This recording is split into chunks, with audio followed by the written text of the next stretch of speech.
பிரியமான கர்த்தருடைய பிள்ளைகளே, சென்னையில் நடந்த ஒரு அற்புதமான சாட்சியை நான் உங்களுக்கு சொல்ல விரும்புகிறேன்.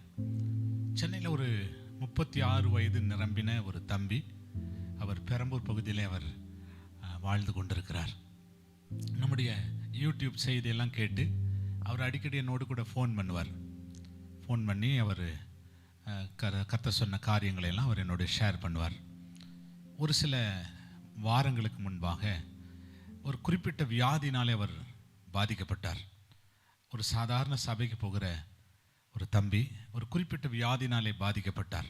திடீரென்று அவருடைய யூரினில் பிளட்டு வர ஆரம்பித்தது. அந்த பிளட்டு ஒவ்வொரு நாளும் நாளுக்கு நாள் பெருகி கொண்டிருந்தது. பல மருத்துவமனைகளில் போயிட்டு அவர் டெஸ்ட் பண்ணி கடைசியில் அவருக்கு கேன்சர் என்று சொல்லி கேன்சர் இன்ஸ்டியூட்டுக்கு அவரை அனுப்பினார்கள். அவர் போய் ஸ்தோத்திரம் தன்னை பரிசோதித்து ஸ்தோத்திரம் டாக்டர் 3 நாட்கள் கழித்து நீங்கள் வரணும், அதுக்குள்ளே இந்த மாத்திரையெல்லாம் போடுங்க அப்படின்னு சொல்லிட்டு டாக்டர் அனுப்பிட்டார்.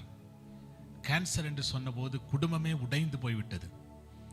ஒரு பக்கம் அப்பா, ஒரு பக்கம் அம்மா, ஒரு பக்கம் மனைவி, இன்னொரு பக்கம் மகன், எல்லாரும் அழுது அவங்களுக்கு எவ்வளோ சக்தி இருக்குமோ எவ்வளோ பலன் இருக்குமோ அழுது முடித்தார்கள். கடைசியில் இந்த தம்பி ஒரு முடிவெடுத்தார். இந்த கேன்சர் வியாதியோடு கூட நம் வீட்டில் வந்து நம்ம போராட முடியாது. ஆகவே அவருடைய ஃப்ரெண்டு ஒருத்தர் சிக்மங்களூரில் இருக்காராம், கர்நாடக மாநிலத்தில்.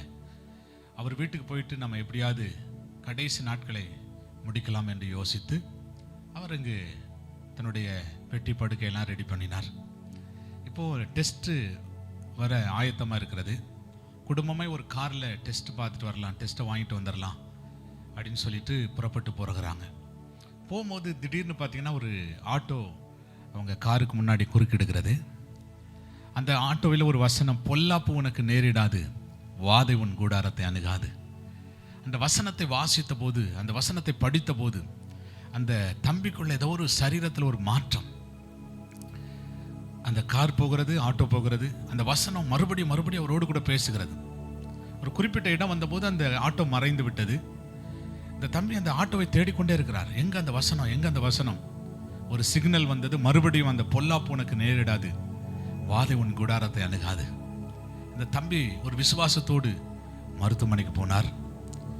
டாக்டர் அவரை பார்த்து சொன்னார், நாங்கள் எல்லா விதத்திலும் பரிசோதித்தோம், உங்களுக்கு எந்த விதத்திலும் கேன்சர் வியாதி இல்லை.